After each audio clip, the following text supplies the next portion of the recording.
Hey y'all, thank you so much for being here. I'm going to go ahead and let Holly, this is Holly Mitchell, and she's going to lead the training tonight. I appreciate you taking time out of your busy schedules to be here to get ready to open this academic dream room at Highlands. So thank you. And I'll take it up at the end and give you a few little bits of information as well. Hey y'all, I'm Holly Mitchell, and they asked me to come because I work with the Alabama Reading Initiative, and our business is reading, and so y'all are going to be working with children who need help in reading, and so that's kind of how I got involved in this. I'm so excited that y'all are doing this. This is the coolest thing, and I've been telling other people around the state about what y'all are doing, so y'all are piloting this in Dothan, and I just applaud your efforts for that. So it's a really good experience. Today, what we're going to do is we're just going to kind of orient you to what happens when you get someone to tutor. They're going to come in here, and you're going to be like, okay, now what? What do I do with them? And we want to take some of that pressure off of you. The good thing about that is you are going to be such a blessing to these children that you work with, that anything that you do is going to help them. Just having conversation with them is going to be a huge thing. So it's really hard. That's what I was telling these ladies over here. It's so hard to kind of condense what we do and how we teach reading into like an hour because it's such a huge, gigantic thing. But I'm just going to give you some very, very loose parameters and frameworks, just in case you kind of think, okay, I don't know what to do. I have no clue. I've never worked with children who need help in reading. So that's just kind of what we're going to do today. So if we, at any point we have questions or, anything that you want more information about, just stop. This is your training, and we need it to be what's going to make you comfortable, okay? Is that good? All right, so like we said, we're very glad that you're here. And by the time that you leave today, what we're going to be able to do is you're going to be able to know the procedures for coming into the school and working with the children that you're volunteering with. And you're going to be able to be very confident in working with children in reading. And we're going to talk about some procedures for confidentiality and mandatory reporting. So just a little bit of like housekeeping kind of stuff with that. Okay? Brittany, you want to talk about school procedures now? Or you sure. Okay. That'll be fun. All right. Oh no, you don't have to do anything. I'll put it. There we go. In our orientations, we talked about this a little bit, so it's basically just an overview of the information. When you come for your tutoring session, you will check in the school office and sign in there, and then you will come here to the academic dream room. You will also sign in here as well. And when you come in the door, there's a set of cubbies that you will pull the binder for the child that you have been assigned, and I will give you that information soon. And that is what will guide your tutoring session. And so the name will be on the outside of the binder for you to grab it, and you'll be in here before the child comes in. So you'll be here to greet them when they come through the door, and you will find a place to sit at one of our little tables or over here or maybe even over there in the little living room area, wherever is comfortable for you and your child, and then you will just complete the session. In the session, there will be a little bit of review if you had time with them previously, and then you'll complete the week's content, and you just close it on a positive note with them, with encouragement and friendliness, and just continuing to build the rapport that you have with that child. And then there will be a little report at the end of the session that you'll complete once the child leaves and goes back to class, and it will be very easy, self-explanatory, basically a little checklist of things that you talked about and went through with them in the session. And once you do that, you'll replace the binder where you found it, and then you'll sign out here in the academic dream room, and then sign out in the school office, and you're set to go. And so my biggest thing is that you just be prompt and be here when you say you're going to be here. But I know there's going to be times that things come up, and that's perfectly fine. So just, if you're not able to be here, just email me as soon as you know so we can make arrangements for that child's session that day. So that's about it. That's pretty easy. That's pretty easy. We can do that, can't we? One of the things that we're going to talk about today is basically when you have a child who's struggling in reading, it kind of boils down into two issues. You've got phonics, which is learning how to get the words off the page, and then you've got comprehension, which is understanding what you read. So we're going to kind of touch on both because you may have a child who needs both, okay? So just know this is a very quick, very condensed version of teaching reading, and you've got people here, Brittany, they've got a wonderful instructional coach, Lindsay Hicks, people who will help you if you run into like a snag and you're like, oh gosh, now I don't know what to do. These ladies they're here for you, and they're going to make this really easy for you, okay? I will say this, and these children are a lot of times very discouraged about school and just very, they know school's hard for them, and so they don't have a great experience with school. So the biggest thing I think that is going to come from this is the relationship that you have with your children, that you work with. You are going to be, like I said a minute ago, just such a blessing to those children, and just anything that you can do just to have that positive interaction with them and making it just a pleasant experience is going to be a good thing for them. So that's going to be a huge side benefit along with helping them in reading. And I think sometimes that can outweigh the academic part, just having that positive relationship with our children, okay? So we've got your children here. We're going to start with phonics, okay? And I know a lot of us didn't learn how to read with phonics. I don't think that's how I learned to read.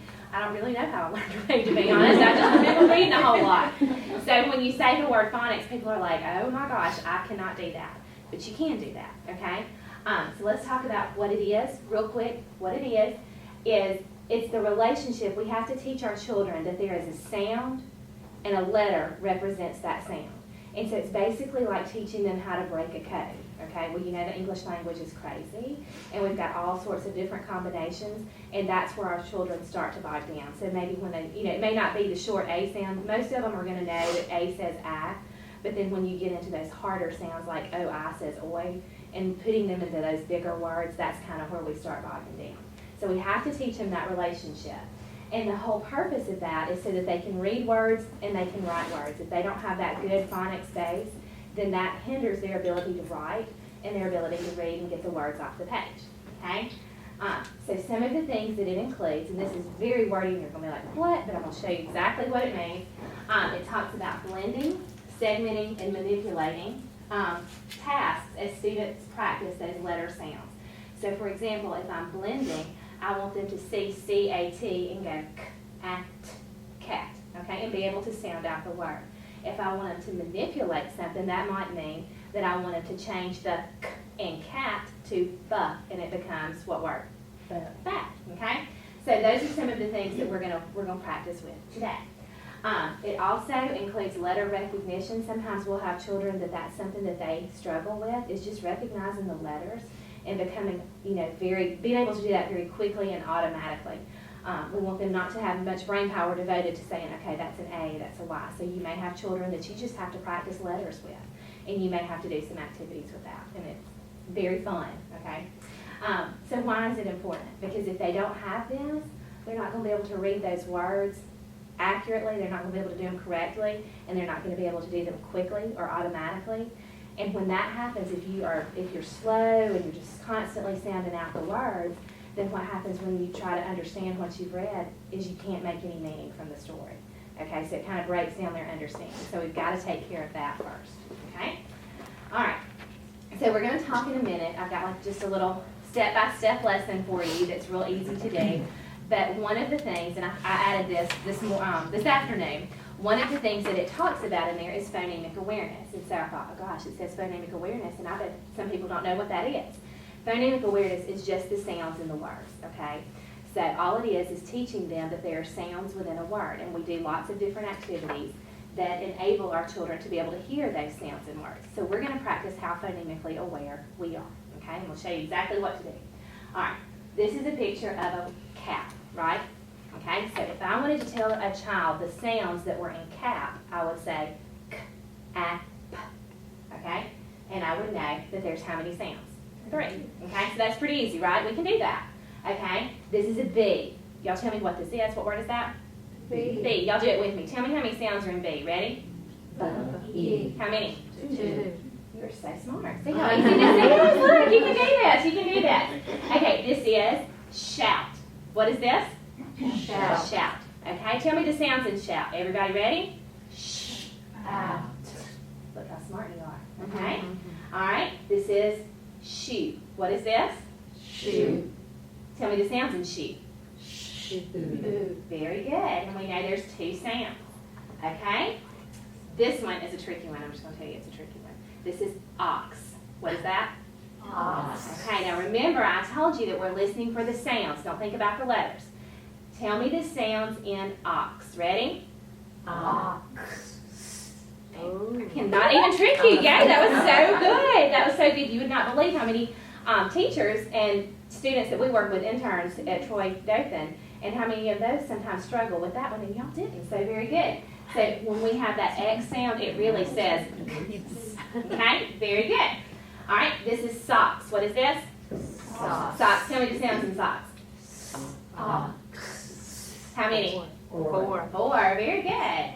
All right, this is fox. You see how we're trying to get you on that sound? Okay. Tell me the sounds in fox. Ready? Go. Fox. Very good. Now, one way that you can do this is you can just have them doing like this.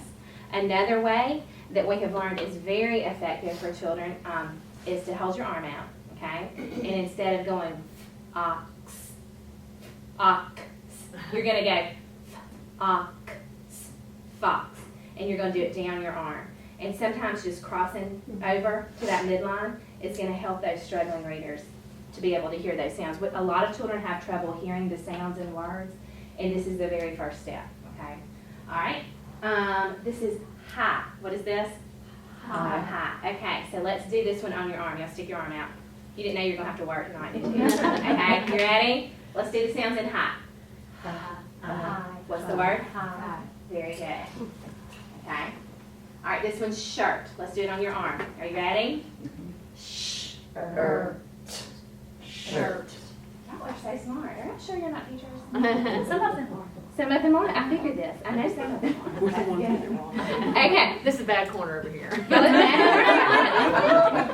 I for sure did not learn how to read like this. I know. I don't think I did either. I'm pretty certain I didn't either. Okay, this is church. What is this?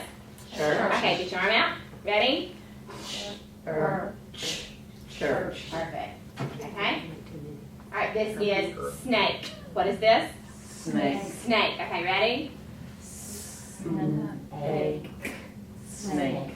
Perfect. You guys are so good at that. Okay? So that's one way to do it. Now, sometimes our children need a little extra. Okay? They need to be able to see it and move something, actually do something. So we call these Elkona boxes. You don't need to know the name of them, but they're little boxes. Instead of doing it down our arm, we're going to take a little counter and we're going to push the sound up into the word. So like if the word was cat, this is always very hard for me because I can't talk and manage the clicker. All right, if it was cat, then I would say, oh, see, look, told you. Okay, hold on. It's not in. Okay, here we go. Ready? I'm just going to do it this way. And then I blend it back together. Cat. Something we can do. We're going to practice that. On your table, you have some of these little boxes and some little counters. Okay? This is the hardest part of the whole thing, which is why I'm making sure you understand this, okay? What I want you to do is open up your baggie and pull out those counters and place them on the black line down at the bottom. Okay? And we're just going to practice pushing some sounds up into the word. You should have one counter underneath each one of your boxes. It'll make it a lot easier in a minute. Okay? Y'all ready to try it? All right, here's our first one. We're going to start really easy. Okay, this is pie. Y'all tell me the sounds in pie and push your chips up. Ready? Pie. And what's the word? Pie. Very good. Okay, pull them back down to the black line. Okay, this is key. Are you ready? What's this word? Key. Now, I'm asking you to repeat it because sometimes our children don't hear the word correctly, and that's going to kind of mess them up, okay? All right, let's say the sounds in key, and as we say them, push the counters up. Ready? E. What's the word? Key. Okay? All right, this is dog. Y'all pull them back down. I forgot to tell you that. Pull them back down. All right, ready? Say the sounds. Dog. What's the word? Dog. Perfect. All right, this is sun. What's this? Sun. Sun. Ready? Sun. Sun. You are so good. Okay? This is fan. Y'all ready for fan? What's this word? Fan. Fan. All right, tell me the sounds in fan. Ready? Go. Fan. What's the word? Fan. Fan. Okay? Now we're going to go to four sounds. We've got it a little bit harder. Okay, this is baby. What's this word? Baby. Baby. Here we go. Ready? A. E. What's the word? Baby. Baby. Okay? Pull it back down. Here's our next word. Band. What's this word? Fan. Band. Ready? Ba. And. What's this word? Band. Band. Okay? And this is our last one.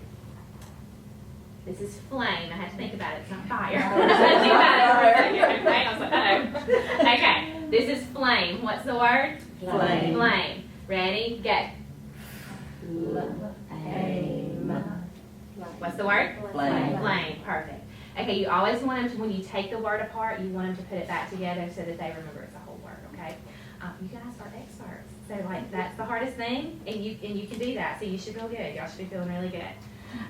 Don't worry about this. We've got it written down exactly what you're supposed to do, so you're going to be good. Okay, you'll just want to push those over to the side, or take those counters and put them back in the little baggies for us. That would be great. Okay, so that is the first thing that you're going to do if you're teaching, if your child has some kind of phonics issue. The very first thing that you're going to do is start with some kind of phonemic awareness activity, which is just what you just did. You're either going to count them out, or you're going to do them on your arm, or push them on the boxes. Okay, so y'all feel good about that? Good. All right, so that's number one. The next thing that you're going to do is just tell them what you're working on. Okay, so if you know that the book that you're about to read, or the words you're about to read, are short A words, you just tell them, today we're working on short A, and A is spelled A. I mean, A is spelled A. Just tell them what it is and how it's spelled. Pretty easy, right? Okay? All right. Now, then what you're going to want them to do is you're going to want them to blend some words.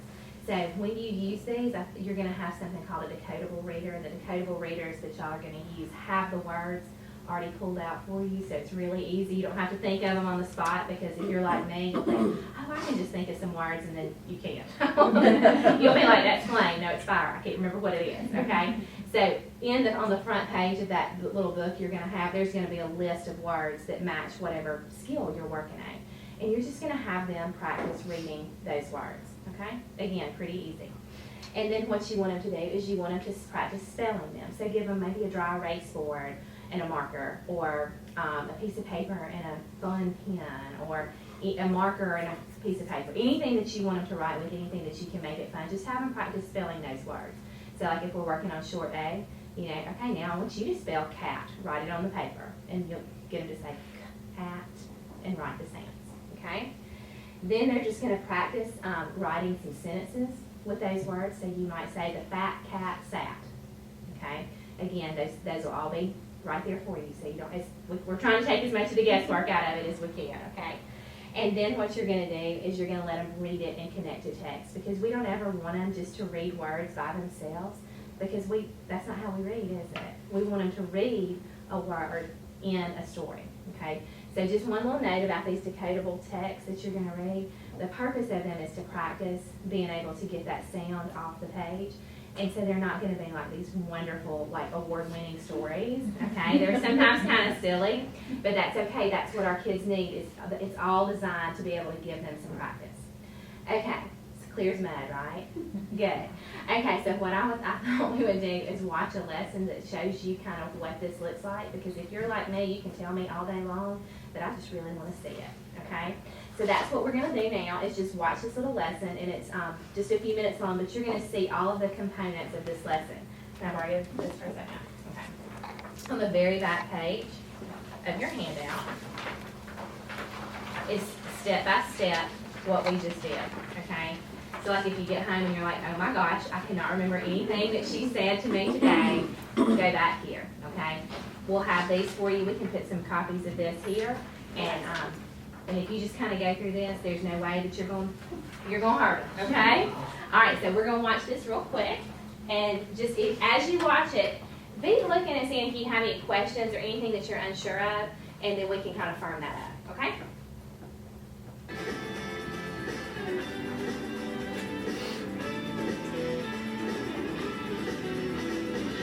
The goal of phonics instruction is the acquisition of the alphabetic principle, which is understanding that the phonemes of spoken words are mapped onto letters of written words in systematic and explicit ways, making phonics instruction effective.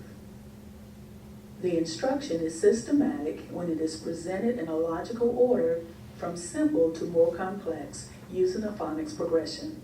It's important to remember that systematic phonics instruction is a means to an end. Instructional time should be allotted to students to learn how to put this knowledge to use in reading actual words, sentences, and text.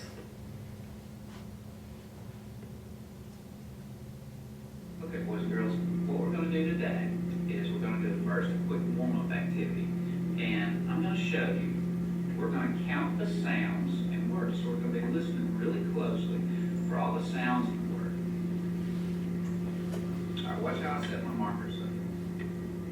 Okay, the first word we're going to say is out. I'm going to do this one, so it's my turn. Out. Watch me push the counters for each sound in the word out. Out. I put my finger on the dot and I say the word the fast way. Out. Watch me do the next word. The next word is town. Watch me push the counters for each sound in. Town.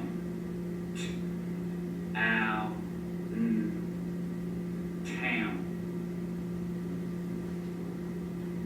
The last word is growl. Growl.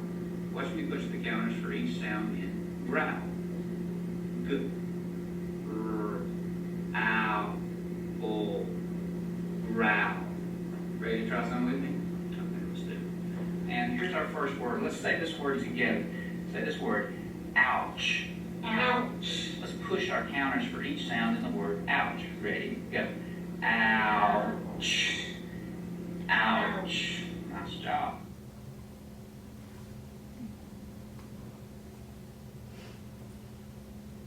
Today we're going to learn to read and spell words that have the OU sound. Okay? OU says ow. Take a look.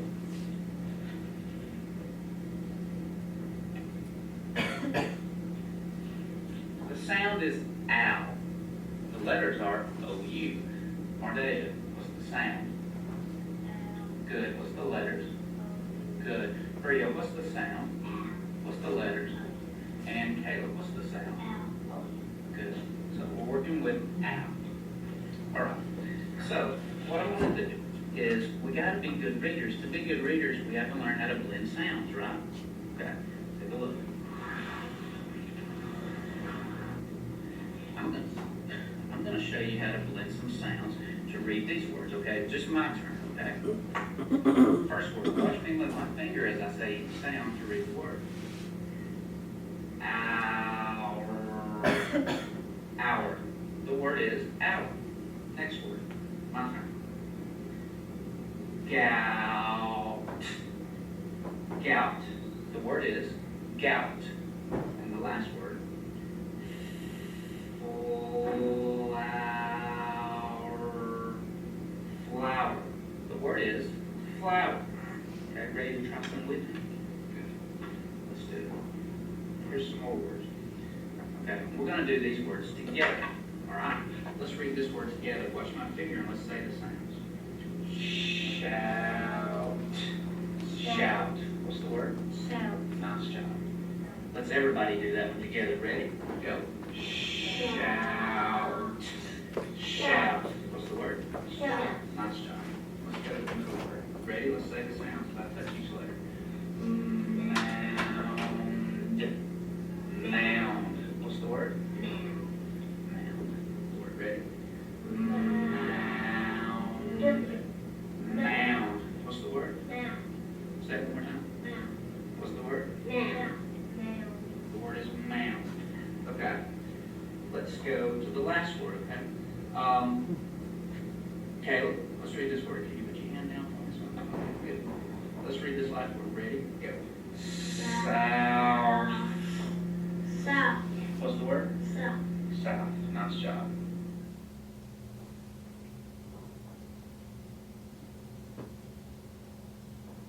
You've got 4 words. What I want you to do is I want you to practice reading these.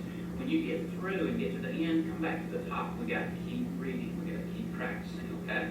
I'm going to come around and I'm going to ask you to read a word for me. I may point to a word and I want you to read that word for me. Okay, you got it? All right. Read this word for me, Bria.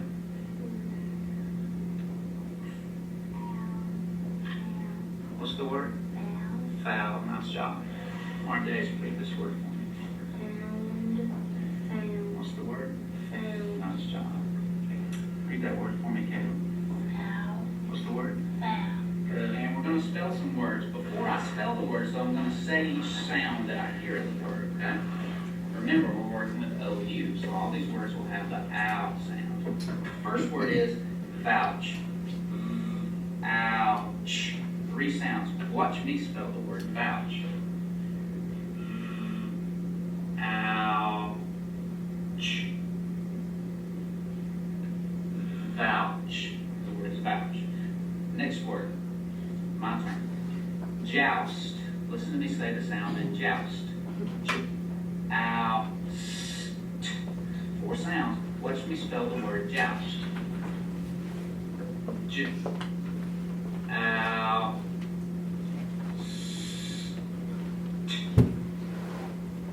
Joust. Joust. The word is, let me say, tout. Tout. Let's say the sounds in tout. Ready? Out. How many sounds? 3. 3. Let's write the word tout. First sound, what letter? C. Let's write it T. Ready? Let's spell this word together. The word is slouch. Say that word. Everybody say slouch. Let's say the sounds in slouch. Let's start over. Ready? Oh, ouch. Slouch. 4 sounds. Okay. Let's write the word slouch. First sound, what letter? Good. Next sound, oh, what letter? Good. Next sound, ow, what letters? O-U, that's it. And the last sound, ch, what letters? What do you think? C-A, C, and then H. And there's our word. Let's read this word together. Ready? Finger under the S. Ready? Read. Slouch. Slouch. Nice job. Finger on the first word and whisper. Read. Go.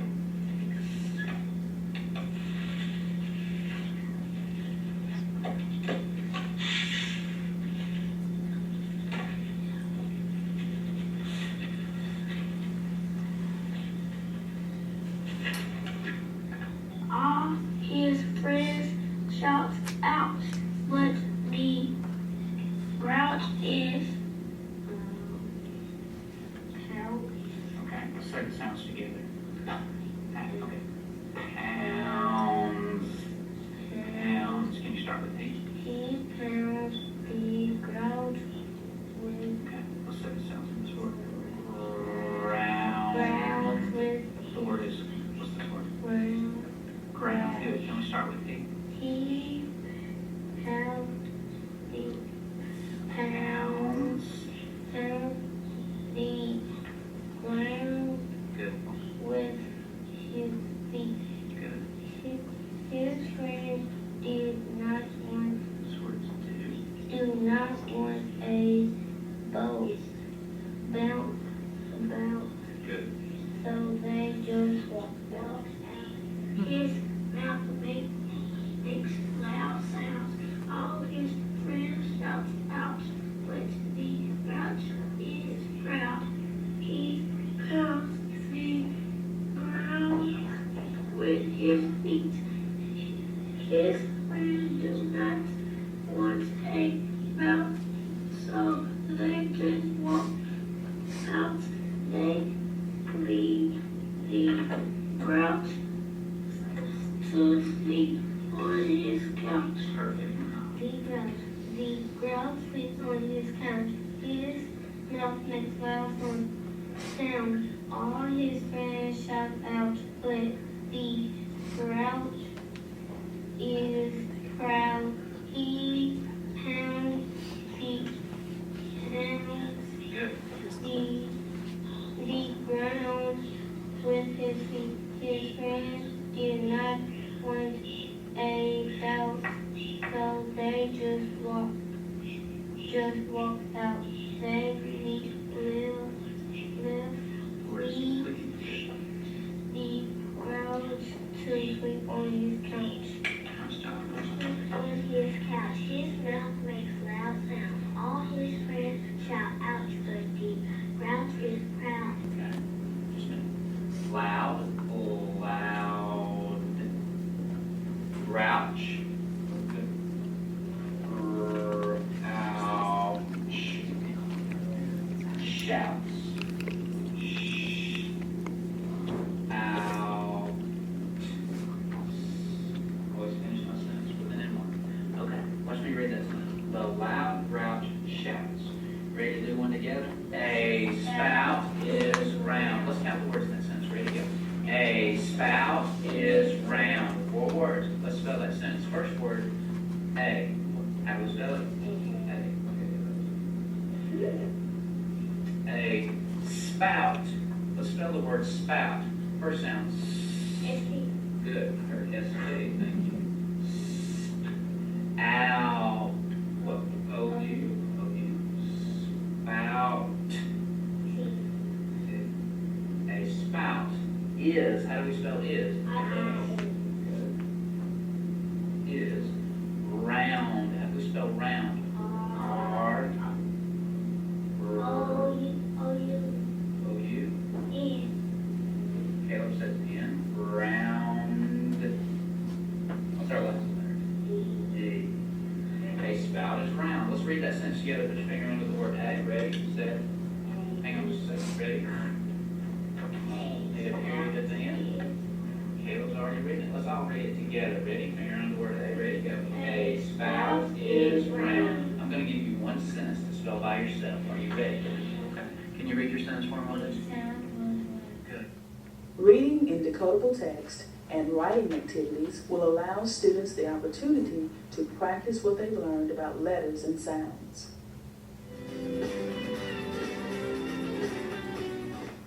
Okay, so the one thing that I did not hear him doing a whole lot of was lots of praise for these children. So if when you're working with them, just y'all encourage them. Good job, you know, way to go, high five. But just giving them lots of praise and encouragement, because this is hard for them. And I know it looks very easy for us, but for someone who's a struggling reader, that's not easy at all. Okay, what questions do y'all have about that? Anything? You think you can do that? Feel good about that. Okay, good. All right, let's move on to comprehension, so that we're not here all night long. We don't want to know that it's dinner time too. When we talk about what comprehension is, y'all, it is just the process that we use to understand what is being read, okay? So it's just making sense of what we read. When we say it's active, back when I went to school, I feel like it was, I'm going to give you a passage and here's a whole bunch of multiple choice answers and we're going to answer some questions and that's how I'm going to know if you get it or you don't. That's not really what good comprehension is. We have to be doing something and really talking through the text and thinking through the text. We have to have a reason for reading it, so we have to know the purpose. Am I going to read this for fun, or am I going to read this to learn something, or I'm going to read this to pick out details, or whatever it is, and just tell your children why you're reading this text. And then just knowing that when we say it's a process, that it, just like us, we comprehend different things differently. I love to read, I read all the time, but if I read something for pleasure, I read very quickly and I enjoy it, and it just goes really easily for me. If I read something for work, or like heaven forbid, I have to read an instruction manual and putting together something, y'all, it's like I break down and it just takes me a whole lot longer. And our children are that way too. So if some children struggle with fiction text, some children struggle with informational text, some children struggle with poetry. And so just because they can comprehend and understand one set of text doesn't mean they can understand everything. So you may have to work on a specific type for the child, okay? All right, so we know that we do this because that's the whole reason for reading, isn't it? We want to read something and understand it and be able to learn from it, okay? So how do you teach comprehension? And this was probably the hardest for me to teach, or for me to talk to you about, because it's so, just I feel like it's so broad. Like phonics, it's kind of step by step by step, and comprehension is a little bit looser than that, okay? So I'm going to tell you these things with the understanding that the best thing that you can help them do is to talk through the text and think through the text as you go through. We're all good readers and we kind of do this stuff naturally, but they don't know what to think about a text. So just stopping and talking to them, stopping and talking to them is the best thing that you can do, okay? You do that, you're not going to mess anything up, I promise. We talk about one of the things that you really need to do before you ever read a piece of text is to build their background knowledge. So and that just means what they already know about the subject. So if I'm reading something about ants, then I want to say, tell me what you know about ants. Have you ever seen an ant bed? Just talk to them about, has an ant ever bitten you, or anything that they have to tell you about ants. Okay, so that's what we mean by building that background knowledge. And then the hardest thing for me is modeling your thinking process, because it's just like I told you, they don't understand kind of how to think through something. So sometimes you may have to say, well, I'm thinking that this ant is in this hole. I don't know why he's going there. I wonder what he's going over there for. Is he going through for food or what? And so just kind of showing them your thinking process is a huge part of it. And then making connections, again, back to anything that they've ever seen. If you're on ants, what does it have to do? Does this remind you of any time that you've ever been bitten by an ant or seen an ant? One thing that you can do for children that really helps them is to stop and write about it. Not only just talking about it, but if you have a text and it's got lots of different paragraphs, stop after each paragraph and just have them say, okay, what was that paragraph about? Okay, let's write a sentence about what that was about, okay? And that's going to help them to remember their text also. Interacting with their peers, it says to increase comprehension and enjoyment. And you're going to be their peer in this case. So just, we don't ever want to just hand them something and let them read it and they're just working through it on their own. Just really, it's all about that talking through the process, okay? I gave you this thing, and we're not going to go through this today. This is just like if you want to go home and you're like, I don't even know what she's talking about, and I just want to read a little bit more. This is something just for you. I found this, and it was all about kind of explaining what each one of those processes is, okay? This video that I'm going to show you, and then I'm going to be quiet.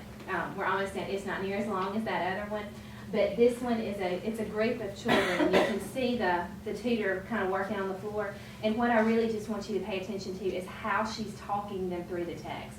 So this one's about 5 minutes, okay?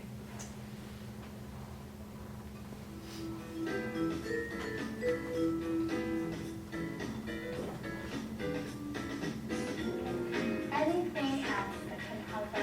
In this program, we'll be looking at Lisa with a group of children who are fluent readers. Interestingly, these children are able to read just about anything, very competent with narrative.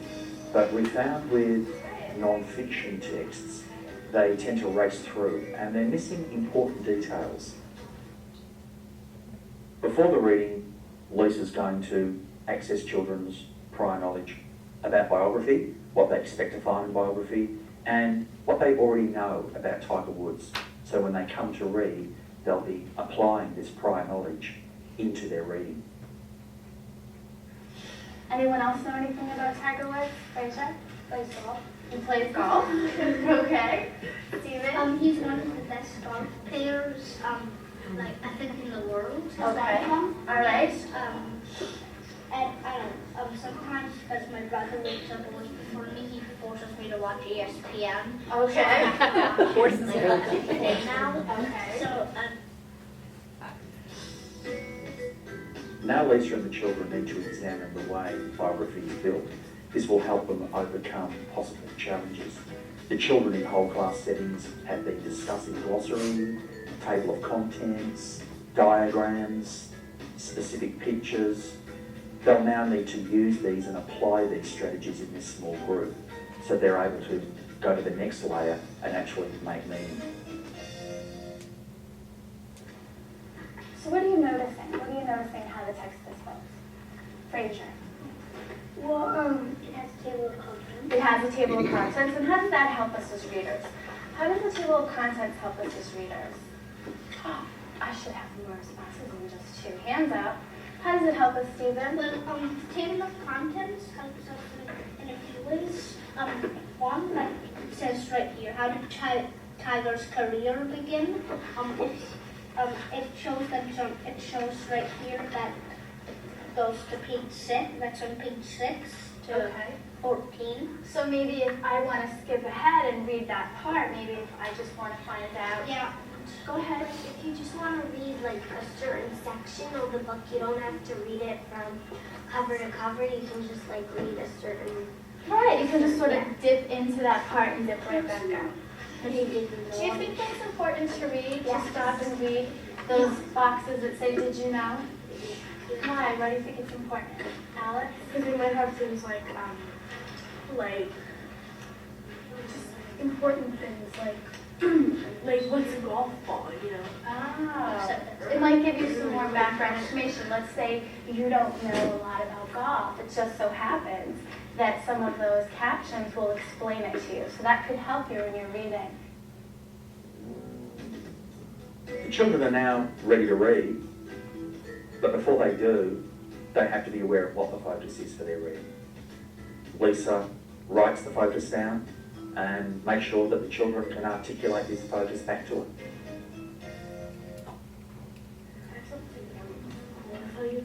Did you know that Tiger Woods, he always wears red and black on Sunday?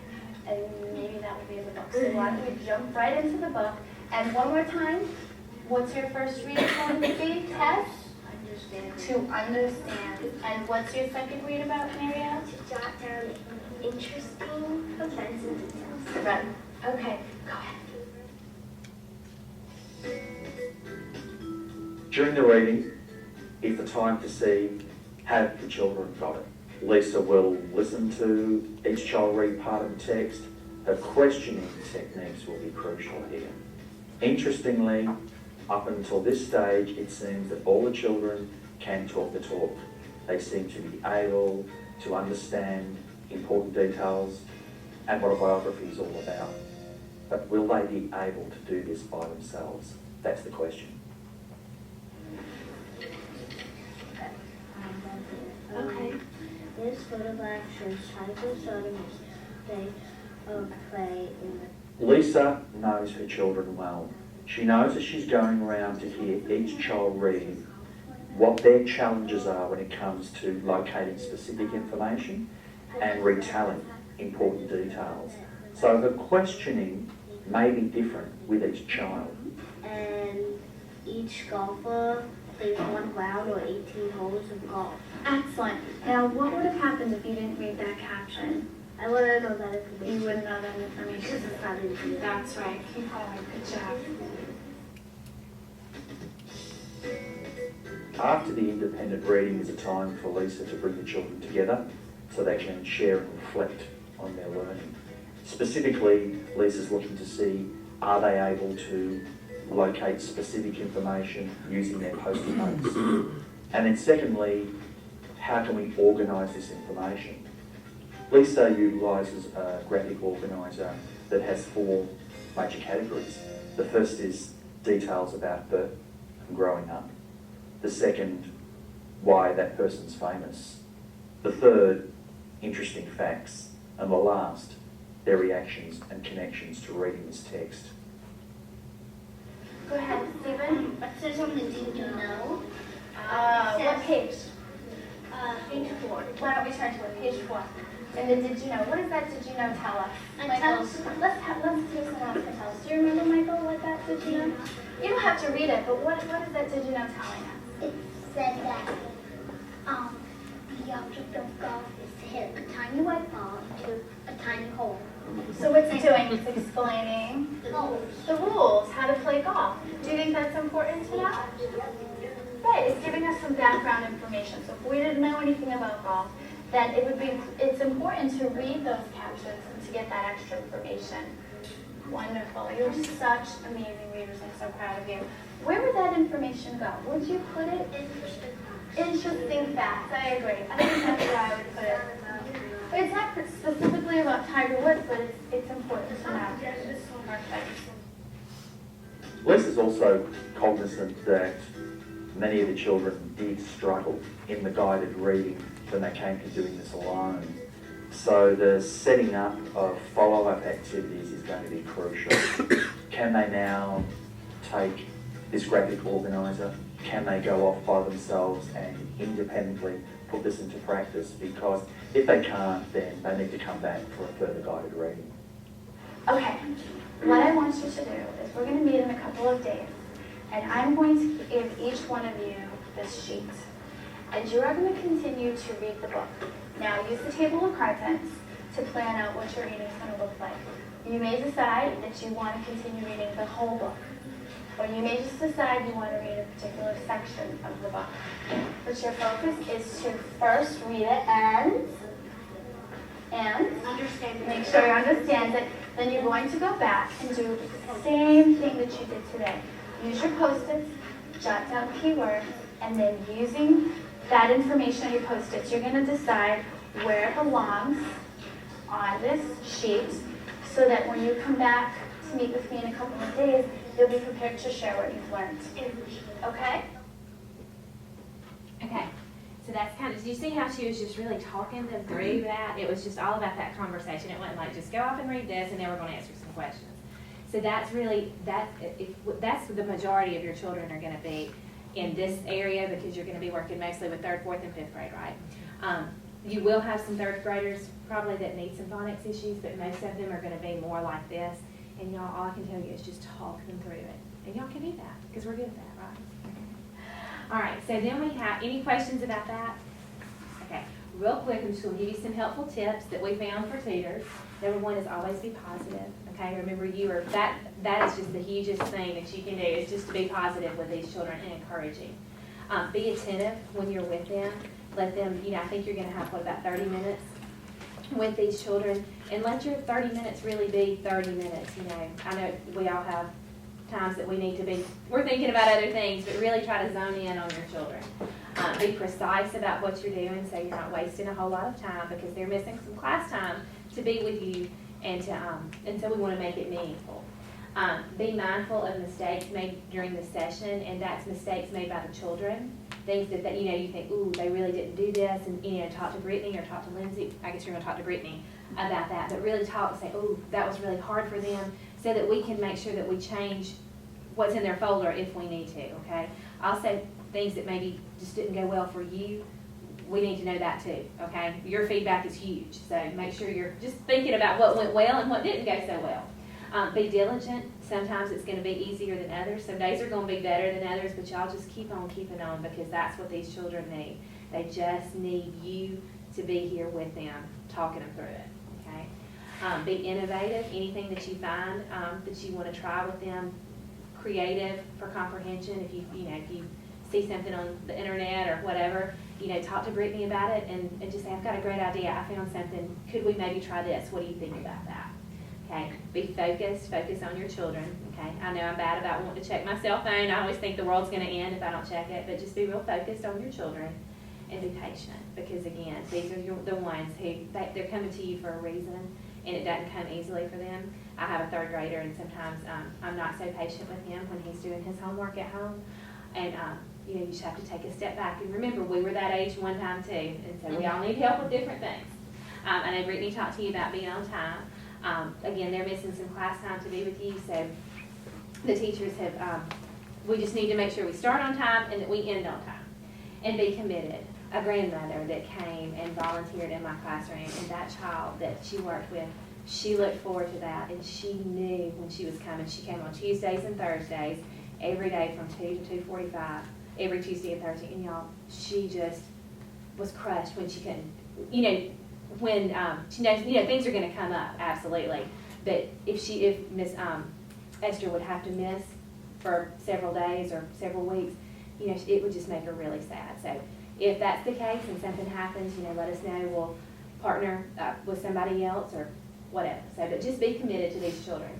And the biggest thing that I can tell you too is to be confidential about what's going on, because just remember, these are other people's children, and you wouldn't want to hear it at the ballpark about your children, and they don't want to hear it about their children either, okay? So just, that's a rule we talk to our teachers about.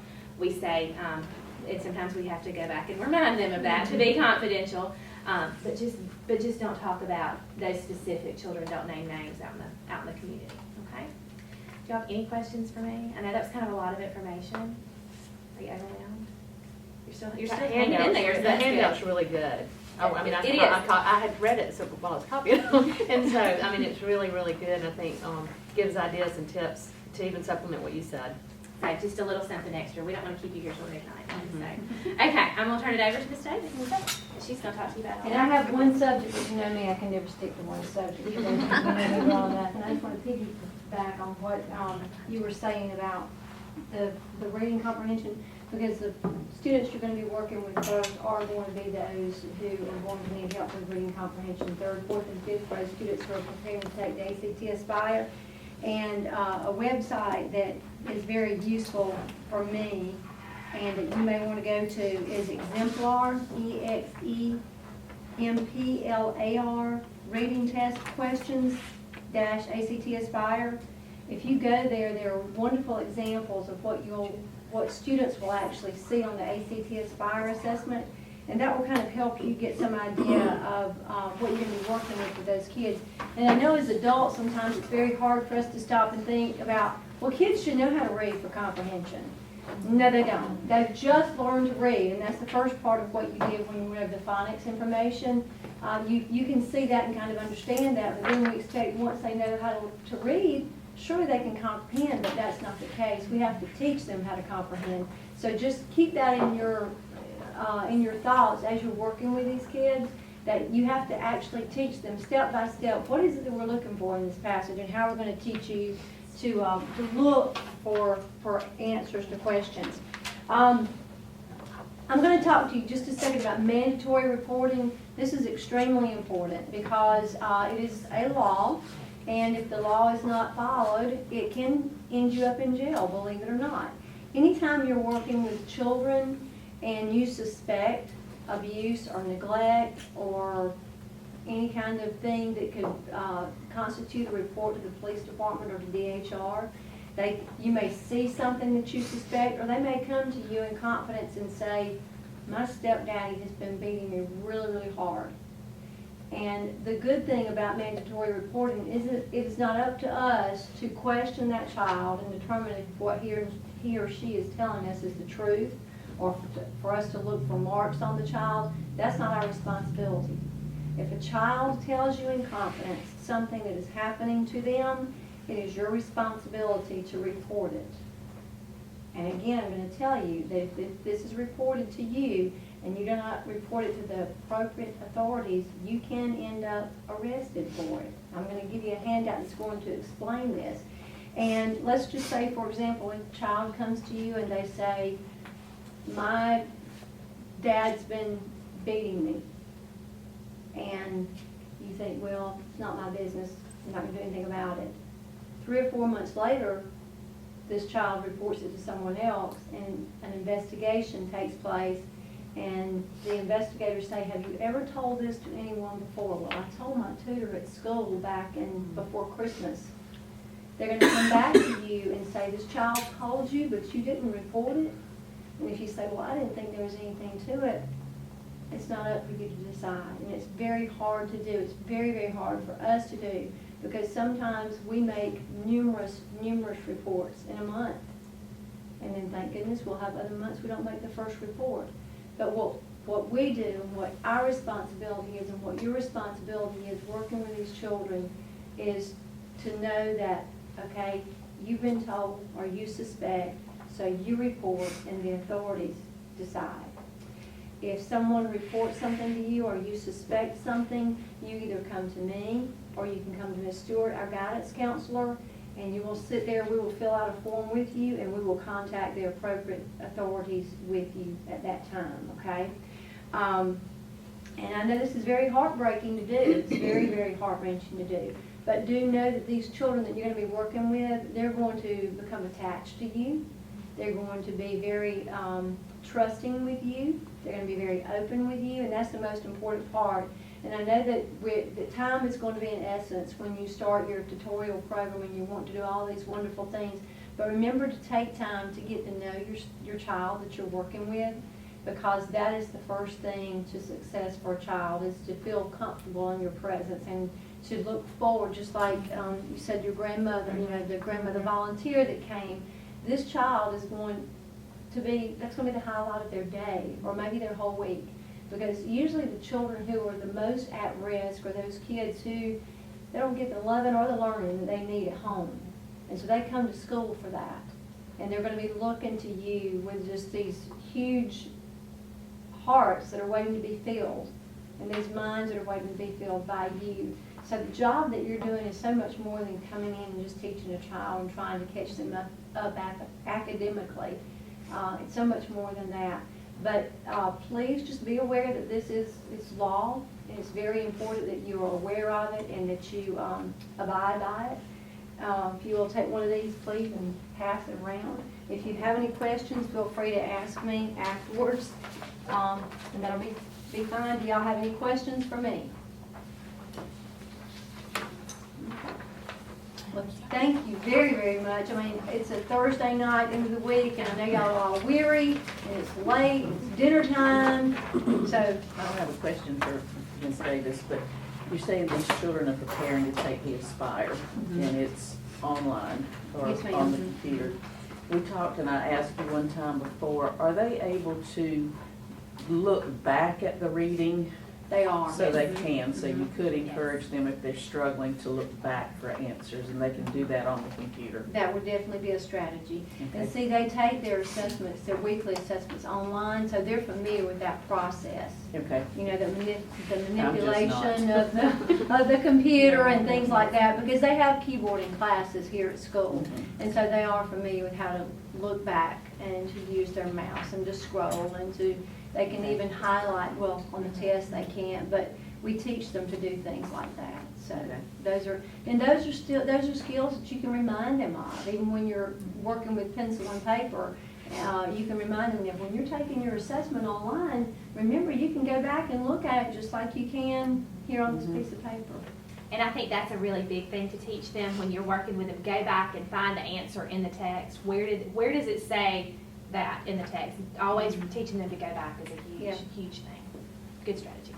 I shouldn't ask this out loud, but I'm going to anyway. Because this Aspire is computerized, would it be beneficial, or does it matter if the children in here doing reading comprehension were doing it on a tablet versus a paper book? Does it matter? Of course, it would always be beneficial, but basically we're trying to teach them those comprehension skills. And the things they need to know, like what are we looking for? When we're reading this passage, what are we looking for? What are the main, who are the main characters? Where's the, what's the setting here? What's the plot? What do you think is the most important thing? Doing predictions. My brain's tired. But those kinds of things. And I think that when you do those and you do them with paper and pencil, I think that's kind of the first step of the process. So I think that what you guys do in here with the paper pencil is going to show up on the computer. And y'all, they're so savvy. They are so good. They're so much better than we are. Absolutely. They really are. My second and third grader come home showing me stuff all the time, and I'm like, really? Really? It's amazing what they can do. And they don't have as much trouble transitioning as we do. They're a lot more resilient than I am. Those are great questions. Any other questions? We have the overachievers. I know, y'all are like the smart grade. I know. We're start. Y'all are going to have so much fun with these children too. Oh, I can't wait to hear how it goes. So we are targeting the week of February 29th to get started, so that's like a week and a half from now. So we have a lot of planning to do, and so I'll get you more information in the next week. That's also Read Across America week, so it'd be kind of cool if we can kick it off that week.